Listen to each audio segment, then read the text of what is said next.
जय हिंद दोस्तों, welcome to car spark. स्वागत है आपका एक और नई वीडियो में। दोस्तों, दोनों गाड़ियां जो सामने दिखाई दे रही है ना, दोनों बेस वेरिएंट है। और इस कंपैरिजन का बहुत लोगों ने कमेंट किया था कि भाई इन दोनों गाड़ियों का कंपैरिजन कर दो। भाई एंट्री सेगमेंट गाड़ियों का कंपैरिजन चाहिए था लोगों को, और इसी सीरीज में मैंने आपके लिए दोनों गाड़ियां एक साथ रखी हैं। लेकिन भाई भले ही वीडियो में एक साथ दिख रही है, पर लोकेशन एक जैसी नहीं थी। लेकिन जितने भी डाउट है ना और जितने भी कंफ्यूजन है वो सब क्लियर हो जाएंगे आपके इस वीडियो से। दोनों के पावर ट्रेन की बात करेंगे, दोनों के प्राइसिंग की बात करेंगे, दोनों के माइलेज की बात करेंगे, दोनों की सेफ्टी की बात करेंगे और दोनों के अंदर स्पेस की बात करेंगे, और साथ में कौन कौन से फीचर मिल जाते हैं इसकी बात भी करेंगे।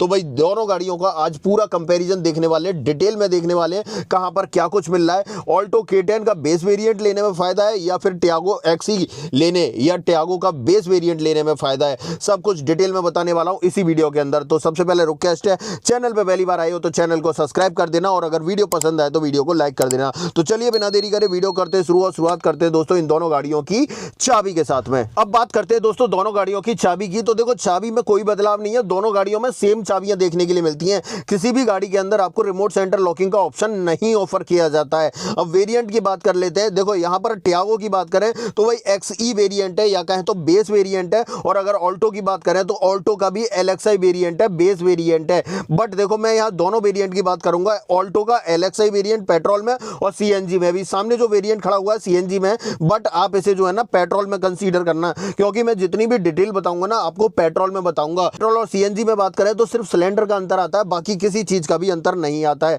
ठीक है, तो सबसे पहले यहां पर हमारे पास टियागो है और टियागो का XE वेरिएंट है। ये एक्स शोरूम कॉस्ट करता है 4,57,000 रुपए का। ठीक है, ऑलमोस्ट आप राउंड फिगर में 4.5 लाख रुपए मान सकते हो। और वहीं पर अगर मैं ऑल्टो K10 की बात करूं तो भाई ये कॉस्ट करती है एक्स शोरूम 4 लाख रुपए। मतलब सीधे सीधे यहां पर 57,000 रुपए का अंतर मिल रहा है। बट 57,000 रुपए में पावर ट्रेन भी तो सुन लो भाई। देखो, अगर यहां पर मैं टियागो की बात करूं तो यहां मिलता है आपको 1.2 लीटर का रिवोट्रॉन 3 सिलेंडर इंजन, जो आपको 84 bhp की पावर, 113 न्यूटन मीटर का टॉर्क प्रोड्यूस करता है। माइलेज की बात करूं तो 19 का माइलेज मिल जाता है, और इसमें जो पेट्रोल टैंक है वो 35 लीटर का है। और वहीं साइड बाई साइड बात करेंगे ऑल्टो K10 की, तो भाई ऑल्टो K10 के अंदर मिलता है 1 लीटर का इंजन। तो सबसे बड़ा अंतर तो दोस्तों यहीं पर आ गया भाई, इसमें इंजन छोटा मिल रहा है ऑल्टो के अंदर। यहां पर 1 लीटर का K10C सीरीज का 3 सिलेंडर इंजन मिल रहा है, जो 65 bhp की पावर और 89 न्यूटन मीटर, 89 बोले या फिर 90 बोले, 90 न्यूटन मीटर का टॉर्क आपको ऑफर कर देता है। हाँ, माइलेज यहां पर ज्यादा मिल जाता है, 24 किलोमीटर पर लीटर का माइलेज मिल जाता है 27 लीटर के पेट्रोल टैंक से। अब देखो, फ्रंट से दिखाता हूं दोनों गाड़ियों में क्या क्या और अंतर देखने के लिए मिलेगा। साथ ही बात करेंगे इनके ग्राउंड क्लियरेंस वगैरह की भी। तो जैसे जैसे वीडियो आगे चलती जाएगी आपको सारी डिटेल इसके बारे में पता चलती जाएंगी। अब बात करते हैं दोस्तों इन दोनों गाड़ियों के फ्रंट से। तो सबसे पहले टियागो का फ्रंट देख लो। यहां पर हेलोजन सेटअप मिलता है हेडलाइट के अंदर, इंडिकेटर ब्लिंक करता हुआ आपको दिखाई दे रहा होगा। नीचे की तरफ देखें तो एक क्रोम की लाइनिंग दिखाई देने वाली है। ऐसे ग्रिल की बात करें तो पियानो ब्लैक फिनिश में मिलती है, और थोड़ा सा 3D पैटर्न आपको देखने के लिए मिलेगा। ठीक है, बीच में सेंटर पे टाटा का लोगो मिल जाता है। रेडिएटर ग्रिल आपको मैट ब्लैक फिनिश में देखने के लिए मिलती है, और इस गाड़ी के अंदर फॉगलाइट आपको, मतलब बेस वेरिएंट है तो यार आप समझ सकते हो, फॉगलाइट ऑफर नहीं की जाती। थोड़ा सा दूर से देखें तो इस तरीके का लुक दिखाई देगा। और साइड बाई साइड देखें ऑल्टो का तो आप यहां पर देख सकते हो, यहां भी ऑलमोस्ट सेम ही सेटअप मिलता है, बस डिजाइन पैटर्न का अंतर है। पीली रोशनी फेंकने वाला हेलोजन सेटअप मिलेगा, इंडिकेटर आपको ब्लिंक करता हुआ दिखाई दे रहा है। बाकी यहां पर ग्रिल की बात करें तो यहां थोड़ा सा हनीकॉम्ब पैटर्न आपको देखने के लिए मिलता है। यहां पियानो का ट्रीटमेंट नहीं मिलता है, यहां पर आपको सिर्फ मैट के ट्रीटमेंट से काम चलाना पड़ेगा। ये इसका फ्रंट प्रोफाइल रहने वाला है। थोड़ा सा दूर से देखें तो इस तरीके का लुक दिखाई देता है। हाँ, ठीक लग रहा है, थोड़ी सी बड़ी ग्रिल लग रही है, बट ठीक है दोस्तों, काम चल जाएगा। लेकिन इसके कंपैरिजन में देखा जाए तो टियागो ज्यादा अच्छी लग रही है। दोनों के टायर साइज की बात करते हैं। अगर टियागो में बात करें तो 155/80 R13 की प्रोफाइल मिलती है, जेके का टायर लगा हुआ है और स्टील रिम का सेटअप है। फ्रंट फेंडर पे इंडिकेटर मिलता है। ORVM की बात करें तो भाई इलेक्ट्रिकली एडजस्टेबल फोल्डेबल का ऑप्शन नहीं मिलता है। भाई अंदर जाऊंगा जब दिखा दूंगा। डोर हैंडल्स आपको ब्लैक कलर में मिलते हैं। पीछे की तरफ ड्रम ब्रेक का सेटअप मिलता है। अब यहाँ ऑल्टो में बात करें तो यहाँ पर जो टायर साइज है वो 145/80 R13 की प्रोफाइल के साथ में मिलता है, मतलब सेम ही मिल रहा है। और भाई टायर भी सेम है, जेके का अल्टीमा नियो यहाँ भी लगा हुआ है। फेंडर पे इंडिकेटर यहां भी आपको देखने के लिए मिलेगा। बट यहां पर जो ORVM है ना, इसे भाई किसी भी तरीके से एडजस्ट नहीं कर सकते हो आप, बस फोल्ड कर सकते हो, बस एडजस्ट नहीं कर सकते। एक तो मिली मैट ब्लैक फिनिश में रहा है, और उसके बाद देखो एडजस्ट करने का भी कोई तरीका नहीं है। यहां पर अगर मैं इसे प्रेस करके दिखाऊं तो होता ही नहीं है दोस्तों। उसके बाद इसे बस आप फोल्ड कर सकते हो, और कोई चांस नहीं है भाई इसके लिए। तो ये चीज थोड़ी सी मुझे यहाँ नेगेटिव लगती है। बाकी डोर हैंडल देख लो, ये भी आपको मैट फिनिश में मिलते हैं, बट दोनों ही गाड़ियों के अंदर आपको मैट फिनिश में ऑफर किए जाते हैं, बट थोड़े से मजबूत मजबूत जो है ना टियागो के लग रहे हैं। यहाँ पर देखें तो पीछे की तरफ यहाँ भी आपको ड्रम ब्रेक ऑफर किए जाते हैं। तो ये भाई इनके टायर वगैरह का सेटअप रहने वाला है और साइड प्रोफाइल का सेटअप रहने वाला है। अब रियर प्रोफाइल की बात करते हैं तो टियागो देखते हैं। सबसे पहले टेल लाइट की बात करें तो इस तरीके की मिलेगी, यहीं पर आपको इंडिकेटर ब्लिंक होता हुआ दिखाई दे रहा होगा। और पीछे की तरफ देखें तो यहाँ पीछे वाले बम्पर में 2 रिवर्स पार्किंग सेंसर आपको ऑफर किए जा रहे हैं इस तरीके से। और यहाँ पर अगर देखें तो नीचे वाला जो पोर्शन है वो मैट ब्लैक में मिलता है। और थोड़ा सा नीचे की तरफ देखें तो ग्राउंड क्लियरेंस 170 mm का अच्छा मिलता है भाई टियागो के अंदर। और ऊपर की तरफ देखें तो यहाँ पर आप देख रहे होंगे, इधर आ जाते हैं भाई, यहाँ पेट्रोल टैंक मिलता है 35 लीटर कैपेसिटी का। यहाँ टाटा का लोगो मिल जाएगा, टियागो लिखा हुआ दिख जाएगा, चाबी लगाने की जगह मिल जाती है, पीछे डिफॉगर भी नहीं मिलता है, रियर वाइपर भी नहीं मिलता है, but high mount stop lamp आपको जरूर मिल जाती है। और ये जो छोटे छोटे फिन्स है ना, ये इस कार को थोड़ा सा स्पोर्टी दिखा रहा है पीछे की तरफ से। तो ये इसके पीछे का सेटअप रहने वाला है। चाबी लगा लेते हैं और बूट ओपन कर लेते हैं। भाई बूट में अगर बात करें तो 242 लीटर की कैपेसिटी मिलती है, मतलब ऑलमोस्ट 250 लीटर आप मान सकते हो। अच्छी कैपेसिटी आपको देखने के लिए मिल जाती है। हाँ, पार्सल ट्रे नहीं मिलती है और पार्सल ट्रे किसी भी वेरिएंट में नहीं मिलती क्योंकि बेस वेरिएंट है ये। बाकी अंदर की तरफ देखें तो सेम साइज का स्पेयर व्हील मिलेगा, आप इसे मेन व्हील की तरह भी यूज कर सकते हो। सेफ्टी रिफ्लेक्टर वगैरह आपको पड़े हुए दिखाई दे रहे होंगे, ये सेटअप आपको यहाँ पर दिखाई देने वाला है। बाकी अगर देखो यहाँ पर इसे बंद कर दें और पीछे वाली सीट की बात करूँ तो भाई पीछे वाली सीट जो है बेंच फोल्डिंग ऑप्शन के साथ में है, बट यहाँ पर 2 यूटिलिटी हुक मिल जाते हैं 3-3 किलो पे लोड के, ये आप चेकआउट कर सकते हो। तो यहाँ पर ये सेटअप आपको देखने के लिए मिलेगा। और ऐसे ही इसे देखें तो यहाँ भी प्रॉपर फिनिश मिल जाती है। अब बात करते हैं ऑल्टो की। ऑल्टो के अंदर बात करें तो यहाँ पर आपको पीछे की तरफ देख रहे होंगे टेल लाइट वगैरह इस तरीके की दिखाई देने वाली है। और ब्रेक लाइट आपको दिखाऊं तो इस तरीके की सेम ही मिल रही है, ऑलमोस्ट ज़्यादा अंतर है नहीं। यहाँ भी डिफॉगर रियर वाइपर नहीं मिलता है। हाई माउंट स्टॉप लैंप आपको जरूर मिल जाती है। यहाँ पर सीएनजी का लोगो इसलिए लगा हुआ है क्योंकि सीएनजी वाला वेरिएंट है, बट हम बात यहाँ पर पेट्रोल की कर रहे हैं। यहाँ सुजुकी का लोगो मिल जाएगा और भाई यहाँ पर आपको चाबी लगा के जो है ना बूट को ओपन करना है, तो ये चीज़ आप थोड़ा सा ध्यान रखना। यहाँ भी आपको 2 पार्किंग सेंसर देखने के लिए मिल जाते हैं भाई पीछे की तरफ। और नीचे अगर इसके ग्राउंड क्लियरेंस की बात करूँ ना तो इसमें ग्राउंड क्लियरेंस थोड़ा सा कम मिलता है। यहाँ पर 167 mm का ग्राउंड क्लियरेंस आपको देखने के लिए मिल जाता है। ठीक ठाक है, काम चलाऊ ग्राउंड क्लियरेंस आपको ऑफर किया जा रहा है। इसका भी बूट ओपन कर लेते हैं और चाबी लगा के ही ओपन करना है भाई, दोनों में सेम ही प्रोसेस है। और यहाँ पर अगर खोल के दिखाऊं तो वैसे तो सीएनजी सिलेंडर रखा है, बट अगर सीएनजी सिलेंडर नहीं होगा ना तो ऑलमोस्ट 214 लीटर की कैपेसिटी आपको देखने के लिए मिलती है। तो यहाँ पर भाई अगर देखा जाए ना तो टियागो से काफ़ी कम कैपेसिटी का आपको यहाँ पर बूट स्पेस ऑफर किया जा रहा है। टेल गेट के नीचे प्रॉपर फिनिश मिल जाती है। इसे कर देते हैं बंद। अब आ जाते हैं भाई दोनों गाड़ियों के अंदर। तो सबसे पहले टियागो से शुरुआत करते हैं। अगर देखो यहाँ पर ड्राइवर साइड डोर की बात करूँ तो डोर में वजन दिखेगा। और दूसरी चीज़ यहाँ पर थोड़ा सा ये अपडेट होके आ गया है, ग्रे कलर है, ये ब्लैक कलर है। यहाँ पर ये देखो डोर हैंडल मैट ब्लैक में मिलते हैं। आधा लीटर का बॉटल होल्डर चक्का मिल जाता है भाई खोलने के लिए, किसी भी तरह का स्पीकर वगैरह नहीं मिलता है। बट यार ये चीज़ अच्छी है, यहाँ पर पहले तो इस चक्के को देख लो, यहाँ पर इससे खोलनी है भाई, विंडो को अप डाउन करना है।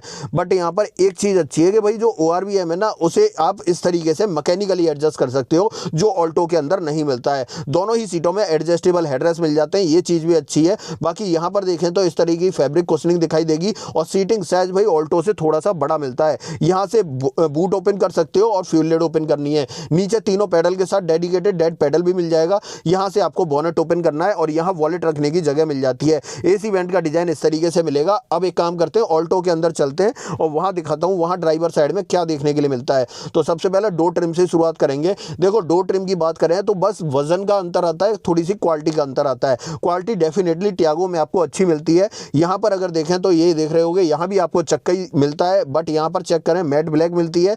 हाँ, बॉटल होल्डर जरूर आपको यहाँ बड़े साइज का मिल जाता है, बट स्पीकर वगैरह यहाँ भी आपको ऑफर नहीं किए जाते हैं। अंदर की तरफ देखें तो यहाँ भी आपको हाँ जी, यहाँ आपको एडजस्टेबल हेडरेस्ट नहीं मिलते, यहाँ पर फिक्स मिलते हैं, ये चीज़ ध्यान रखना। और सीटिंग की बात करूँ तो सीटिंग साइज भी थोड़ा सा आपको छोटा देखने के लिए मिलेगा कंपैरिजन टू टियागो, ठीक है। और यहाँ पर देखें तो ये सेम ही लीवर मिलते हैं बूट ओपन करने के और फ्यूल लिड ओपन करने के। और यहाँ पर तीनों पैडल तो मिलते हैं बट डेड पैडल नहीं मिलता है। यहाँ से बोनेट ओपन करना है, हेडलाइट लेबलर यहाँ मिलता है। यहाँ पर आपको ट्रैक्शन कंट्रोल भी मिल रहा है। और साथ में बात करें तो भाई यहाँ पर ये जो बटन दे रखा है ना ऊपर, ये फील को चेंज करने के लिए, बट इस बटन से हमें लेना देना नहीं है। अब देखो अंदर बैठते हैं, चाबी लगा लेते हैं। सबसे पहले टियागो में बात करेंगे। देखो अगर यहाँ पर मैं स्टीयरिंग व्हील की बात करूँ तो डेफिनेटली अच्छा स्टीयरिंग व्हील मिलता है और गाड़ी थोड़ी सी पावरफुल लगती है। और पावरफुल की बात करूँ तो इसलिए भाई यहाँ पर थोड़ा सा यहाँ पर वजन दिखाई देता है गाड़ी के अंदर, जो बहुत ही अच्छी बात है। अब देखो स्टीयरिंग सीधा हो चुका है। अब यहाँ पर बात करेंगे, देखो इंस्ट्रूमेंट क्लस्टर की बात करें तो बीच में MID मिल रही है और साइडों में बात करें तो वहाँ पर टैकोमीटर वगैरह दिखाई दे रहा है। एक बार मैं दोबारा से दिखाता हूँ और इसका इग्निशन जो है ना ऑन कर लेते हैं। अब चेक करो दोस्तों, यहाँ पर अगर बात करें तो ये सेटअप आपको देखने के लिए मिलता है। यहाँ पर आपको टैकोमीटर मिलता है, यहाँ से आप जो है ना ऊपर का टाइम सेट कर सकते हो और इस तरफ से जो है आप जो है मतलब ट्रिप वगैरह जो है उन्हें बदल सकते हो। एक बार दिखा देता हूँ, नीचे की तरफ आपको बदलती हुई दिखाई दे रही होंगी और यहाँ पर स्पीडोमीटर मिलता है, यहाँ टेम्परेचर गेज मिलता है और नीचे की तरफ फ्यूल गेज दिखाई देता है। ये सेटअप आपको इंस्ट्रूमेंट क्लस्टर का मिलने वाला है। चारों तरफ क्रोम की गार्निशिंग मिल जाती है। यहाँ पर देखें तो वाइपर का स्टॉक और इधर आपको हेडलाइट का इसके लिए मिल जाता है। स्टीयरिंग व्हील की बात करें तो 2 स्पोक स्टीयरिंग व्हील है। इसके अंदर टिल्ट का ऑप्शन मिलता है, टेलीस्कोपिक का नहीं मिलता है। यहाँ पर टाटा का एलिमिनेटेड लोगो मिल जाएगा। डेफिनेटली अच्छे साइज का स्टीयरिंग व्हील मिल रहा है। यहाँ पर AC वेंट आप देख सकते हो, हेजार्ड बटन मिल जाएगा, चारों तरफ क्रोम की गार्निशिंग मिल जाएगी। बट किसी भी तरह का म्यूजिक सिस्टम नहीं मिलता है, म्यूजिक सिस्टम आपको लगवाना पड़ेगा। नीचे की तरफ देखें तो मैनुअली ऑपरेटेड AC कंट्रोल्स आपको दिखाई देते हैं। यहाँ पर आपको 12V का पोर्ट देखने के लिए मिलता है। बाकी स्पेस की बात करूँ तो ठीक ठाक स्पेस आपको देखने के लिए मिल जाता है, कम भी नहीं है लेकिन ठीक ठाक है। उसके बाद यहाँ पर आपको 5 speed manual transmission, manually operated parking break, 2 cup holder, key fob रखने का स्पेस, बॉटल होल्डर की जगह मिल जाती है और ये ठीक है दोस्तों जो मिल रहा है। उसके बाद यहाँ पर बात करें तो डोर पर ट्रिम्स देख लो, इस तरीके के आपको दिखाई देने वाले हैं। यहाँ पर अगर बात करें तो ये देख लो, पहले ब्लैक में आता था, अब आपको जो है ग्रे फिनिश में दिखाई देगा। नीचे की तरफ बेज कलर मिलता है। कंपार्टमेंट देख लो भाई, बहुत बड़े साइज का मिलता है और इसमें देखो कंपार्टमेंट का ऑप्शन भी बना हुआ है ग्लोब बॉक्स के अंदर। अब ऊपर की तरफ देखें तो यहाँ ग्रैब हैंडल भी मिलता है, सनसेट मिलता है, बट वैनिटी मिरर नहीं मिलता है। यहाँ पर आपको मैनुअल डिमिंग देखते हैं, मैनुअल नहीं, सादा सिंपल है दोस्तों, मैनुअल नहीं है। यहाँ पर टिकट होल्डर आपको देखने के लिए मिल जाता है ड्राइवर साइड में। तो ये प्रॉपर सेटअप आपको यहाँ देखने के लिए मिलता है। ठीक ठाक है दोस्तों, मेरे हिसाब से सही है। और सेफ्टी की बात करूँ तो यहाँ 2 एयरबैग, ABS, EBD और ESC मिल जाते हैं, जो बहुत ही अच्छी बात है। भाई ESC आपको ऑल्टो के अंदर नहीं मिलता है, लेकिन इसके अंदर आपको ऑफर किया जाता है। भाई यहाँ पर ESC एक सेफ्टी के लिहाज से बहुत ही ज़रूरी चीज़ है। अब देखो यहाँ पर ऑलमोस्ट मैंने सब कुछ बता दिया जो जो आपको मिला और जैसा जैसा आपको यहाँ पर दिया गया है। मेरे हिसाब से सब अच्छा दिया गया है इस प्राइस पॉइंट के हिसाब से अगर देखा जाए तो। अब देखो ऑल्टो वैसे तो आती 4 लाख रुपए की है, लेकिन जो इसमें 50-55 हज़ार रुपये ज़्यादा जा रहे हैं ना, उसमें डेफिनेटली आपको यहाँ चीज़ें अच्छी मिल रही हैं।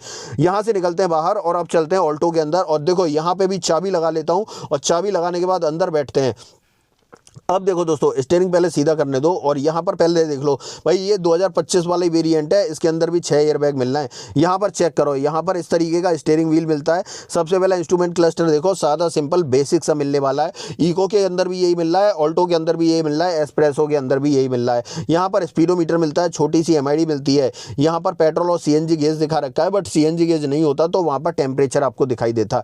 तो ये सेटअप आपको यहाँ पर इंस्ट्रूमेंट क्लस्टर का मिलता है। ज़्यादा कुछ है नहीं, ये जो डंडी जैसी है इससे आप इसकी ट्रिप वगैरह चेंज कर सकते हो, ऐसा कुछ आपको देखने के लिए मिलने वाला है। यहाँ पर आपको वाइपर का स्टॉक मिलता है और इस तरफ आपको हेडलाइट का स्टॉक मिलता है। और देखो स्टीयरिंग व्हील की बात करूँ ना तो भाई फिक्स रहता है अपनी जगह पे, इसमें शायद टिल्ट और टेलीस्कोपिक का ऑप्शन नहीं मिलता है। यहाँ पर अगर बात करें तो यहाँ पर ये चीज़ जो है ना टियागो बाजी मारती है इस चीज़ में। उसके बाद AC वेंट यहाँ मिलते हैं, म्यूजिक सिस्टम यहाँ भी नहीं मिलता है, यहाँ भी आपको लगवाना पड़ेगा। और यहाँ पर जो जगह बन रखी है ना, इस जगह में फिट हो जाता है 7 इंच वाला, तो आप चाहो तो मारुति वाला ही लगवा लेना, वो भी अच्छा रहता है दोस्तों और जेन्युइन आता है मारुति की तरफ से।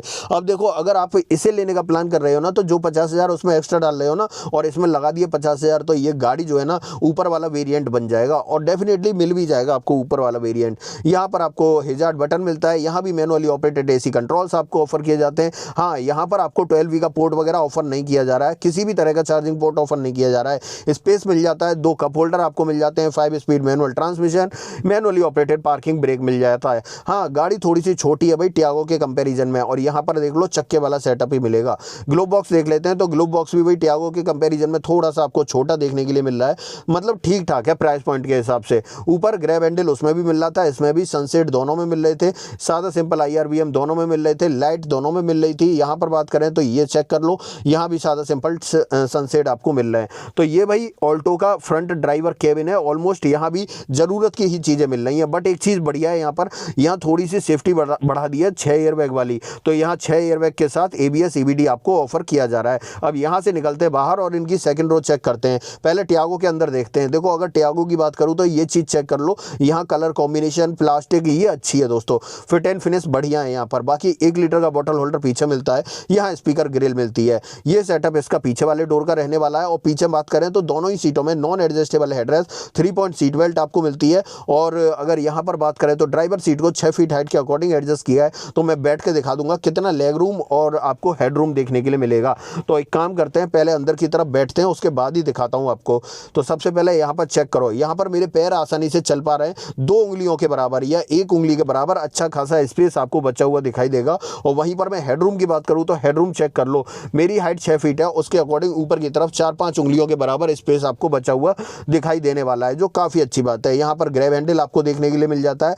और इस तरफ देखें तो दूसरा ग्रैब हैंडल आपको यहाँ पर मिलेगा। यहाँ बीच में एक LED वाली लाइट मिलती है। और यहाँ पीछे देखें तो पीछे वाले पैसेंजर्स के लिए और कोई सहूलियत नहीं मिलती, बस यहाँ पर आपको एक बॉटल होल्डर दिखाई देता है। पीछे से डैशबोर्ड की बात करूँ तो इस तरीके का आपको दिखाई देने वाला है। और यहाँ पर एक चीज़ अच्छी है भाई, आगे की तरफ एडजस्टेबल हेडरेस्ट मिल जाते हैं। यहाँ से निकलते हैं बाहर, अब चलते हैं ऑल्टो के अंदर और वहाँ पर देखते हैं। अगर इसके रियर डोर की बात करें तो भाई देखो डेफिनेटली प्लास्टिक क्वालिटी, और यहाँ पर डोर थोड़े से आपको वीक लगेंगे कंपैरिजन टू टियागो, बट यहाँ भी सब कुछ वही मिल रहा है। बस एक चीज़ और है, यहाँ पीछे की तरफ बॉटल होल्डर नहीं मिल रहा है कैसा भी। यहाँ आगे बड़ा दे दिया है तो पीछे दिया ही नहीं है, ये चीज़ ध्यान रखना। बाकी अंदर की तरफ देखें तो दोनों सीटों में नॉन एडजस्टेबल हेडरेस्ट, और सीट बेल्ट की बात करें तो यहाँ भी आपको 3 पॉइंट का ऑप्शन मिल जाता है। एक छुपी हुई है ऊपर की तरफ है, बट मिल जाता है यहाँ भी आपको 3 पॉइंट सीट बेल्ट का ऑप्शन। ठीक है, मैं थोड़ा सा यहाँ पर दिखा देता हूँ। अब देखो यहाँ पर अगर सीटिंग की बात की जाए तो भाई अगर आप टियागो से कंपैरिजन कर रहे हो तो डेफिनेटली यहाँ पर बहुत कम स्पेस आपको देखने के लिए मिलेगा। यहाँ पर देखें तो यहाँ पर ठीक ठाक मिल जाता है, एसोफिक्स चेल्सी टैंकर तो नहीं मिलते, बट ड्राइविंग सीट को यहाँ भी 6 फीट हाइट के अकॉर्डिंग एडजस्ट किया है। तो मैं यहाँ भी आपको बैठ के दिखाऊंगा। यहाँ अगर लेग रूम की बात करूँ तो देख रहे होगे पैर बिल्कुल सट के आ रहे हैं भाई, मतलब इससे क्लियर है कि टियागो के अंदर स्पेस थोड़ा सा आपको ज़्यादा मिलेगा। वहाँ पर कम से कम 1-2 उंगलियों की जगह तो बची हुई थी, बट यहाँ पर वो जगह आपको मिसिंग मिलने वाली है। ये सेटअप मिलता है। बाकी यहाँ हेडरूम की बात करूँ तो हेडरूम चेक कर लो, अगर यहाँ देखें ऊपर तो यहाँ भी 4 उंगलियों के बराबर ऑलमोस्ट स्पेस बच जाता है, ठीक ठीक मिल जाता है दोस्तों। बाकी ग्रैब हैंडल आपको यहाँ पर मिल ही जाता है, ये सेटअप आपको देखने के लिए मिलेगा। और दूसरा ग्रैब हैंडल आपको इस तरफ मिलता है। बट एक चीज़ बता दे रहा हूँ कि भाई इस सेगमेंट की गाड़ी हो चाहे किसी भी सेगमेंट की गाड़ी हो, उसमें पीछे कंपनियों को अब एडजस्टेबल हेडरेस्ट दे देना चाहिए, क्योंकि भाई सेफ्टी के मद्देनज़र ये एक बहुत ज़रूरी चीज़ हो गई है। देखो खासतौर पर जिनकी हाइट बड़ी है, मतलब जैसे 6 फीट हाइट तक के बंदे हैं, उनको तो दिक्कत होती है डेफिनेटली, बट शॉर्ट हाइट वाले बच जाते हैं एक बार को। यहाँ देख लो एक ग्रैब हैंडल आपको यहाँ मिलता है, और पीछे की तरफ का मैं सेटअप दिखाई चुका हूँ। और पीछे से डैशबोर्ड देख लो एक बार, इस तरीके का आपको दिखाई देगा। अब यहाँ से भी निकलते हैं बाहर और दोनों गाड़ियों का बोनट खोल लेते हैं। इंजन का प्लेसमेंट कैसा है वो दिखा देता हूँ। तो सबसे पहले टियागो का देखो बोनट भाई यहाँ से खोलना है हमें, इस लीवर को ऊपर कर देना है और बोनट इसका ओपन हो जाएगा। आ जाते हैं बाहर की तरफ और बोनट एक बार खोल के मैं आपको दिखा देता हूँ। चेक करो दोस्तों यहाँ पे, ओके यहाँ पर चेक करो, यहाँ मिलता है दोस्तों 1.2 लीटर का रिवोट्रॉन 3 cylinder naturally aspirated petrol engine. But side by side हम जैसे ही उसके अंदर आएंगे ना तब देखेंगे, यहाँ पर वॉशर वगैरह आप चेक कर सकते हो। यहाँ पर इंजन ऑयल आ जाता है, अंदर की तरफ ब्रेक ऑयल आ जाता है, बाकी इंसुलेशन अंदर की तरफ मिल जाता है, और इवन बोनेट के नीचे भी आपको इंसुलेशन मिल जाता है। ये सेटअप रहता है। अब एक काम करते हैं, यहाँ पर आप देख लो ये सब कुछ टियागो के बारे में मैंने बता दिया। अब ऑल्टो के इंजन को और दिखा देता हूँ। तो यहाँ से भाई लीवर को खींचना है और खोल देना है इंजन, बाहर आ जाते हैं, बस इंजन आपका खुला हुआ ही दिखेगा। ये चेक करो दोस्तों, यहाँ पर मिलता है 1 लीटर का 3 सिलेंडर। डेफिनेटली यहाँ पर पावर थोड़ी सी कम हो जाती है, इंजन छोटा हो जाता है, हाँ माइलेज डेफिनेटली बढ़ जाता है। कूलेंट वगैरह चेक कर लो, ये तो CNG का मॉड्यूल लगा हुआ है, बट यहाँ पर आपको ब्रेक ऑयल वॉशर वगैरह ऐसा ही देखने के लिए मिलेगा। अब ये चीज़ आप चेक कर सकते हो, यहाँ पर मिलती है। और यहाँ पर किसी भी तरह का इंसुलेशन नहीं मिलता है। इसे मैं कर देता हूँ बंद और आ जाता हूँ थोड़ा सा पीछे की तरफ। अब देखो दोनों गाड़ियों के बारे में अगर बात करें तो भाई दोनों गाड़ियाँ अपनी जगह पर ठीक हैं। ये 4 लाख में मिलती है, वो आपको 4.5 लाख में मिलती है। बट यार देखो मैं तो कहूँगा कि अगर आपका बजट थोड़ा सा बन रहा है ना 4.5 लाख तक, तो डेफिनेटली 4.5 लाख पे चले जाना, क्योंकि यार वहाँ पर चीज़ें थोड़ी सी अच्छी मिल रही हैं। आपको पता ही है, देखो टियागो के अंदर सबसे पहले तो सेफ्टी अच्छी मिलती है। अब आप कहोगे 6 एयरबैग तो इसमें भी हैं, बट यार वहाँ 2 एयरबैग ही वो 6 एयरबैग के बराबर है। साथ में जो टाटा की मजबूती है ना उसकी बात अलग है, ठीक है। और साथ में प्लास्टिक क्वालिटी वगैरह की बात करें डेफिनेटली अच्छी लगी हुई है। दूसरी चीज़ आती है भाई इंजन। इंजन आपको टियागो के अंदर बड़ा मिलता है और ऑल्टो के अंदर आपको छोटा मिलता है। हाँ, माइलेज जरूर मिल जाएगा बट गाड़ी थोड़ी सी आपको अंडर पावर देखने के लिए मिलेगी। तो एक दूसरा बदलाव ये आ जाता है। तीसरा आता है अंदर स्पेस का। टियागो के अंदर आपको थोड़ा सा ज़्यादा स्पेस मिलेगा, कैबिन के अंदर सीट्स थोड़ी सी ज़्यादा बड़ी मिलेंगी, और वहीं पर ऑल्टो की बात करूँ तो यहाँ पर थोड़ा कम स्पेस मिलता है, सीट छोटी मिलती हैं। तो ये सब अंतर आपको देखने के लिए मिलते हैं टियागो और ऑल्टो के बीच में। प्राइस मैंने बता दिया, 57,000 रुपये का अंतर है दोनों गाड़ियों के अंदर। और अगर आप इसका VXI वेरिएंट लेते हो तो वो ऑलमोस्ट इसी प्राइस सेगमेंट में आ जाएगा, ठीक है। लेकिन उसमें बस आपको म्यूजिक सिस्टम और फ्रंट वाली पावर विंडो एक्स्ट्रा मिलती है और कुछ भी एक्स्ट्रा नहीं मिलेगा, ठीक है। तो ये सेटअप मिलता है। बाकी अब वारंटी की बात करूं तो दोनों ही गाड़ियों के ऊपर 3 साल और 1 लाख किलोमीटर की वारंटी आपको देखने के लिए मिलती है। और भाई इस कंपैरिजन का बहुत से लोगों को इंतजार था और बहुत लोग कमेंट कर रहे थे कि भाई ये वाला कंपैरिजन चाहिए हमें, टियागो ऑल्टो का बेस वेरिएंट। तो भाई देखो साथ साथ तो नहीं मिली, लेकिन भले ही मैंने अलग अलग लोकेशन की गाड़ी पर वीडियो शूट की है, लेकिन आपको जो समझ में आया होगा ना, वो क्लियरली आपको पता चल गया होगा दोनों गाड़ियों में कहां पर कितना अंतर आपको देखने के लिए मिल रहा है। तो सब कुछ डिटेल में मैंने बड़ी बारीकी से हाथ लगा के दिखाया, बताया, समझाया। अब ऐसा कुछ भी जो आपके समझ में ना आया हो तो कमेंट बॉक्स में लिख देना। इन दोनों में से किसी भी गाड़ी का ऑन रोड प्राइस आपको अपने शहर में जानना है तो कमेंट बॉक्स में अपने शहर का नाम लिख देना। अदरवाइज दोस्तों, ये छोटी सी वीडियो अगर आपको पसंद आई हो तो वीडियो को लाइक करना, चैनल पर पहली बार आए हो तो चैनल को सब्सक्राइब जरूर करना। मिलते हैं किसी और वीडियो में। इस वीडियो में इतना ही। सो जय हिंद।